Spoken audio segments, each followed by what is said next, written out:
Have you ever gone to bed tired, but your mind refused to sleep? Do you know what it feels like to close your eyes and still see light, messages, and moving images? Have you ever told yourself, just 5 more minutes on my phone, and then lost 1 whole hour? You are not weak. You are not broken. Your brain is not your enemy, but something is keeping it awake. Tonight, I will tell you a gentle story about light, habit, and the human mind. A story about how small choices can steal rest and how they can give it back. If you have ever been tired in the morning, slow during the day, or awake at night without knowing why, this story is for you. Once upon a time, there lived a young man named Amir. Amir was 27 years old. He lived in a small town where the streets were quiet after sunset and the air smelled of dust and tea. He worked in a simple office. He typed numbers, he answered emails, he followed orders. Amir had a dream. He wanted a calm life. He wanted a sharp mind. He wanted to wake up fresh with clear thoughts and strong energy. But Amir was always tired. Every morning, his alarm rang like an angry bird. His eyes burned, his head felt heavy, his body moved, but his spirit stayed in bed. At work, he forgot small things. He read the same line twice, sometimes 3 times. While others laughed and planned, Amir only smiled politely. Inside, he felt slow and dull. At night, the town slept early. Lights went out. Dogs stopped barking. The wind became soft, but Amir stayed awake. He lay in bed, phone in hand, screen glowing like a tiny sun. Just to relax, he said, just to feel less alone. He watched short videos. He read messages. He scrolled and scrolled and scrolled. Outside, the moon crossed the sky. Inside, Amir's brain stayed awake. People in the town noticed. Amir looks tired, they said. He used to be sharp, one man said. Now he is always slow, said another. Amir heard these words. They hurt him, but he did not know what to change. He thought sleep was simple. You close your eyes, you sleep. But for Amir, sleep had become a stranger. Night after night, the same pattern returned. His bed was warm, the room was quiet, but his mind was loud. Images jumped, sounds played, thoughts ran like wild horses. He tried to stop. He put the phone down. 5 minutes later, he picked it up again. He failed again and again. One night, something small happened. It was past midnight. Rain tapped softly on the window. Amir watched one last video, then another. Then his phone battery died. The screen went black. Sudden silence. Amir felt uncomfortable, almost afraid. His heart beat faster. His hands felt empty. For the first time, he noticed something strange. Without the phone, his thoughts became louder. Worries came. Old memories came. Tomorrow's problems came. He did not sleep at all that night. The next day, his eyes were red. His steps were slow. After work, he walked home under gray clouds. Near the old park, he saw an elderly man sitting on a wooden bench. The man had white hair and calm eyes. He was feeding birds with small pieces of bread. Amir sat nearby without speaking.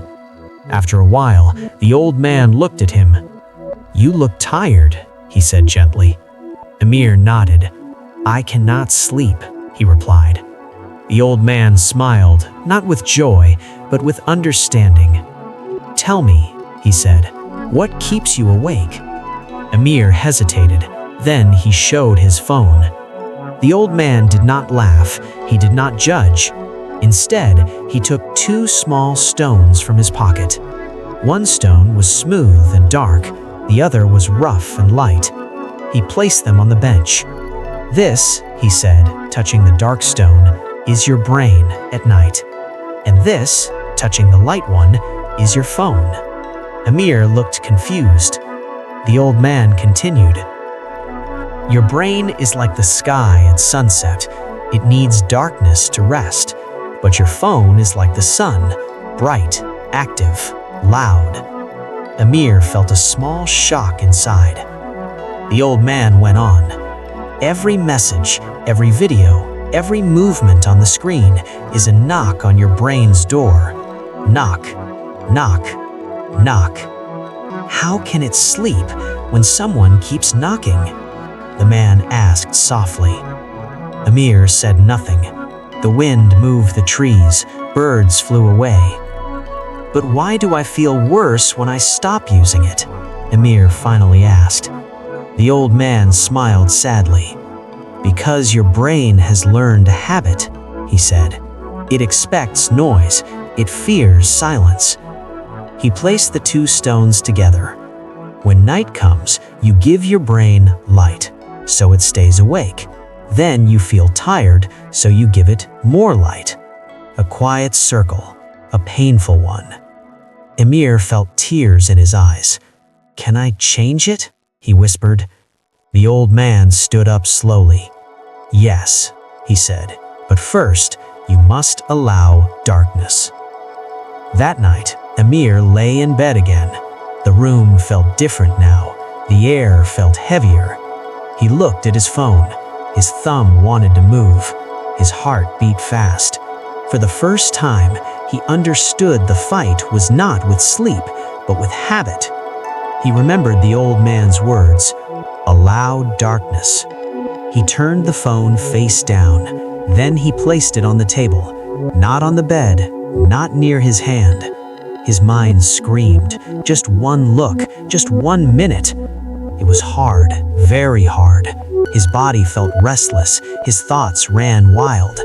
Minutes felt like hours, but he stayed still. That night, he slept only a little. The next night, he tried again, and again. Some nights he failed, some nights he succeeded. Days passed. Amir made small changes. No phone after 10, dim lights in the room, a slow walk before bed. Weeks went by. His sleep grew deeper, not long, but deeper. One morning, he woke before the alarm. Sunlight touched the wall, birds sang. His head felt lighter. At work, he focused better. He listened more. 1 month later, he smiled more. 1 year later, Amir sat in the same park. This time, a young boy sat beside him. "You look calm," the boy said. Amir smiled. "I sleep," he replied. He looked at his phone, still useful, still helpful, but no longer his master. He had learned the truth. The brain needs darkness to feel safe enough to rest. Dear friend, this story is not only Amir's, it's yours. Your phone is not evil, but your brain is old. It understands light as day. Every night, you choose what message to send. Stay awake, or it is safe to rest. Start today. Put the phone away earlier. Lower the lights. Welcome silence. Because the longer you wait, the harder the habit becomes. But change is always possible. If this story touched your heart, please like, subscribe, and share it with someone who needs rest. This is Time Shift. We tell stories that heal the mind and strengthen the soul. Thank you for listening. See you in the next story.